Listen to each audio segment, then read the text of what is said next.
Hello my dear students, dear ninth class. Last time जो topic start हुआ तो आप मतलब एक लास्ट डिस्क्रिप्शन आपने देखा था कि सोशल डेमोक्रेट, सोशल रिवोल्यूशनरीज जो लोग हैं अब वो वर्क कर रहे हैं पीजेंट्स के लिए और फार्मर्स के लिए, और मतलब जिसमें छोटे और बड़े दोनों ही लोग हैं, वर्कर्स हैं, फैक्ट्री के लोग हैं, ठीक, चाहे उसमें माइनर्स हों, चाहे इंडस्ट्रियल लोग हों, आयरन इंडस्ट्री के लोग हों, एनीबडी, वो सारे लोग उनके साथ मिलकर काम कर रहे हैं। तो फिर वो क्या होता है कि कॉन्स्टिट्यूशन का डिमांड करते हैं और उसके बाद उन्हें कुछ नेशनलिस्ट लोगों का सपोर्ट मिलता है। इसमें मुस्लिम डोमिनेटेड एरिया भी है, पोलैंड के प्रभाव वाले एरिया के भी लोग हैं, मतलब ये चीज़ें हमने थोड़ी सी जानी थी। और वो जदीदी लोग थे जो मॉडर्न इस्लाम में थोड़ा और भी अच्छा मतलब अपना नज़रिया देखते थे कि थोड़ा उसको मॉडर्नाइज़ होना चाहिए सारी चीज़ों को। फिर क्या हुआ, आपने एक चीज़ देखी थी कि 1904 में एक पर्टिकुलरली रशियन वर्कर्स के लिए बड़ा बुरा दिन था। कुछ ऐसी घटनाएं हुई, रियल वेजेस को लेके काफ़ी बढ़ रही थी, डिक्लाइन हुआ, कीमतों में गिरावट आ रही थी, रियल जो वेजेस थी उसमें गिरावट आ रही थी, ऐसे बहुत सारी चीज़ें थी। फिर आपने जाना था कि एक स्ट्राइक हुई इसलिए क्योंकि 4 वर्कर्स को निकाल दिया। तो यहाँ पे वो चीज़ ये शो करती है कि उस टाइम पे सोशल जो डेमोक्रेटिक पार्टी है, सोशल रिवोल्यूशनरी है, ये लोग वर्कर्स को या पीजेंट्स को बहुत अच्छे से अपने आप से जोड़ रहे हैं, बहुत पावरफुली एक दूसरे के साथ आ रहे हैं, जिस वजह से वहाँ 1,10,000 लोग मतलब डिमांड कर रहे थे अपनी वर्किंग कंडीशंस के लिए, वेजेस के लिए, है ना, और वर्किंग आवर्स के लिए। जो इन सारी चीज़ों को उन्होंने एक साथ मुद्दों को रख दिया ताकि वो अपनी चीज़ों को सामने बता सकें। ठीक, अब यहाँ से थोड़ा सा आप देखना शुरू कीजिए कि विंटर पैलेस की कहानी अब यहाँ से फिर दोबारा शुरू होगी। और मैंने आपको पहले भी बताया था कि विंटर पैलेस एक्चुअली क्या चीज़ है। ज़ार के जो ज़ार है उसका पैलेस होता है वहाँ के एम्पायर का। तो जब ये सब प्रोसेशन का मतलब होता है कि वैसे तो प्रोसेशन तो एक तरह से वो समूह होता है जब लोग एक साथ कई सारी भीड़ को एक साथ जुटा के चलते हैं। वो जो वर्कर्स का है वो फादर एक गैपोन है, ये एक नेम आएगा अभी कई बार। वो पहुंच जाते हैं विंटर पैलेस पे। It was attacked by the police and the cos x. अब ये कॉसेक्स क्या है अभी आप समझेंगे। आप देखेंगे कि एक स्पेशल टाइप का एक समूह है जो राजा के साथ खड़ा है, राजा के ऑर्डर पे वर्क करता है, पुलिस से थोड़ा अलग है। तो जब ये फादर गैपोन लेके पहुँचे हैं वर्कर्स को, तो पुलिस ने और कॉसेक्स ने अटैक किया। अभी कॉसेक्स वर्ड शायद नीचे दिया भी होगा, उसका मीनिंग क्या है। Over 100 worker were killed and about 300 bounded. अच्छा, ये चीज़ इतनी गलत हो गई उस टाइम कि ये लोग जा रहे थे विंटर पैलेस की तरफ। विंटर पैलेस की तरफ से जो पुलिस थी वो कॉसेक्स थे, स्पेशल पुलिस और आर्मी थी, उनके अटैक में 100 लोग मारे गए, 300 लोग घायल हो गए। द इंसिडेंट वो नोन एज ब्लडी संडे। और ये ना रशियन हिस्ट्री में ब्लडी संडे था, उस दिन संडे था एक्चुअली। अब ब्लडी क्यों? क्योंकि इस तरह से इतना खून खराबा हो गया, इतना लॉस हुआ, वर्कर्स के साथ इतना बुरा बर्ताव किया। अब यहाँ से क्या स्टार्ट हो गया है, एक ऐसे इवेंट शुरू हुए जिनको हम क्या कहते हैं, 1905 का रेवोल्यूशन कहते हैं मेनली यहीं से। ठीक, अब ये रशिया में जो ज़ार है उसके खिलाफ और फिर वर्कर्स हैं उनके साथ, दोनों चीज़ें एक साथ चलेंगी तब आप देखेंगे कि एक बहुत बड़ा रेवोल्यूशन खड़ा हो गया है कि अब ज़ार को हटाना है। ये चीज़ें नहीं होनी चाहिए थी। Strikes took all places over the country. पूरी देश में अब बेटा हड़ताल होने लगी, जो जो वर्किंग प्लेस थी वहाँ पे। ठीक, and universities close down when student bodies staged walkouts. और यूनिवर्सिटियों को भी बंद कर दिया गया, सारे स्टूडेंट्स ने उससे बाइकआउट कर दिया, वो अब क्लास लेने से वो सारी चीज़ों से मना कर दिया उन्होंने। Complaining about the lack of civil liberties. अच्छा, स्टूडेंट्स क्या कह रहे थे कि एक आम जो आज़ादी होती है, सिविल लिबर्टीज़ जो स्टूडेंट्स को होनी चाहिए वो नहीं हो रही, हमें मिल नहीं रही हैं। उन्होंने बाइकआउट कर दिया, यूनिवर्सिटी भी क्लोज डाउन हो गई। पूरी कंट्री में सोशलिस्ट अपने टॉप पे थे उस टाइम। सब लोगों को लग रहा था कि अब ये सिस्टम चेंज हो जाए, राजा को हटा ही दें, ज़ार को अब रहना ही नहीं है। लॉयर्स हों, डॉक्टर्स हों, इंजीनियर्स हों, चाहे अदर मिडिल क्लास वर्कर हों, उन्होंने इस्टेब्लिश कर लिया था अपने आप को यूनियन ऑफ यूनियन से और डिमांड कर रहे थे कॉन्स्टिट्यूशन असेंबली की। यूनियन ऑफ यूनियन मतलब पहले से भी देखो वर्कर्स की तो यूनियन बन नहीं रही थी, है ना, एसोसिएशंस। अब चाहे लॉयर हो, इंजीनियर्स हों, इस तरह के जो भी लोग हैं, डॉक्टर्स हैं, प्रोफेशनल लोग हैं, मिडिल क्लास बिजनेसमैन हो, मर्चेंट हो, ये भी अपनी यूनियन बना के एक साथ बढ़ रहे थे। वो आपने देखा ना कि जब मज़दूरों पर कोई बात आती है तो सारे मज़दूर एक साथ हड़ताल पे चले जाते हैं, सारे मज़दूर अपनी बात रखते हैं।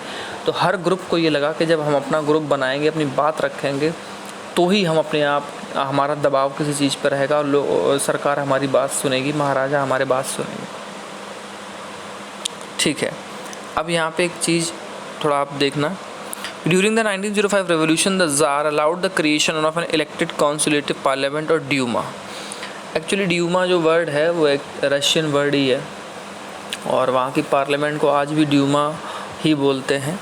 आप एक चीज़ का ध्यान रखना, ये ज़ार इसलिए इस चीज़ को अलाउड कर रहा है क्योंकि उसको लगता है कि अगर मैं पार्लियामेंट में कंसल्टेटिव इलेक्टेड लोगों को रहने दूंगा तो जो मेरे खिलाफ़ आंदोलन हो रहा है, मेरे खिलाफ़ जो ये लोग खड़े हो रहे हैं, ये नहीं होंगे। ऐसा ज़ार को लगता था, इसलिए उसने कदम उठाया और बेटा एक ड्यूमा को इलेक्ट होने के लिए हाँ कर दिया।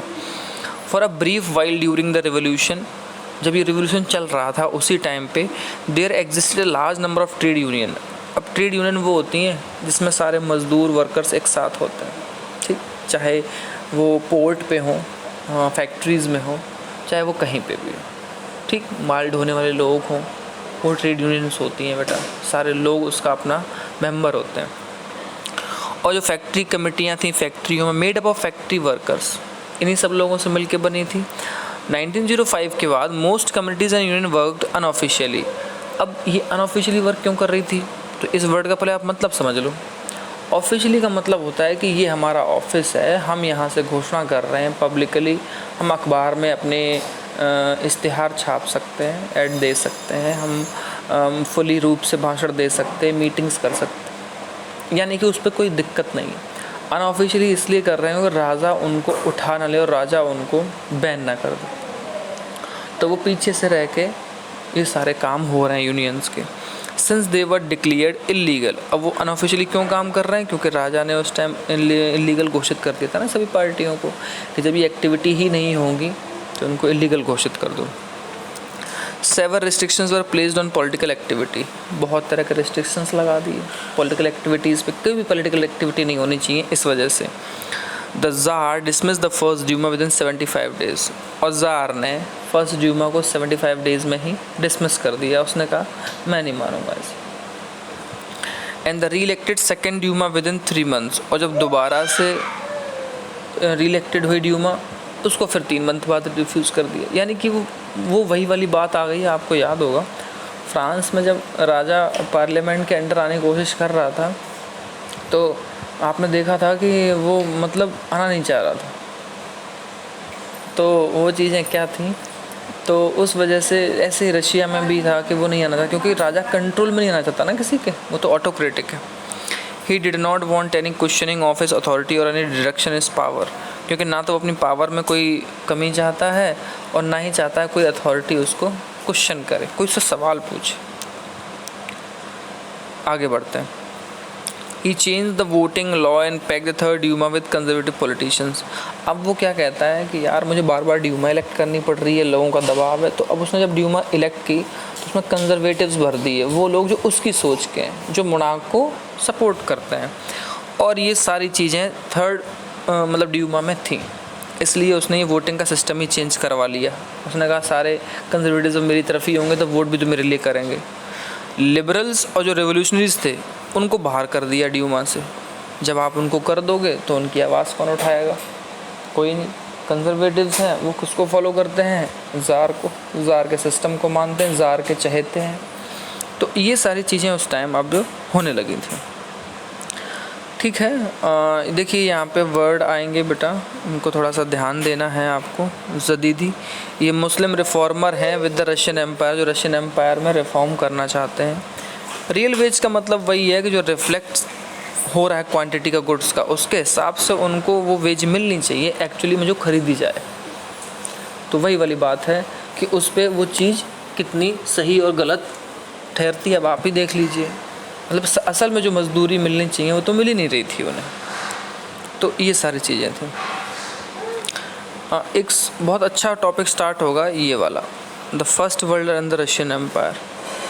ठीक, ये बहुत ही इंटरेस्टिंग है, थोड़ा सा टाइम लगेगा समझाते हुए, क्योंकि उसी टाइम पे जब रिवॉल्यूशन हो रहा है तो उसके बाद ही फर्स्ट वर्ल्ड वॉर की भी एक स्टेज आ जाएगी।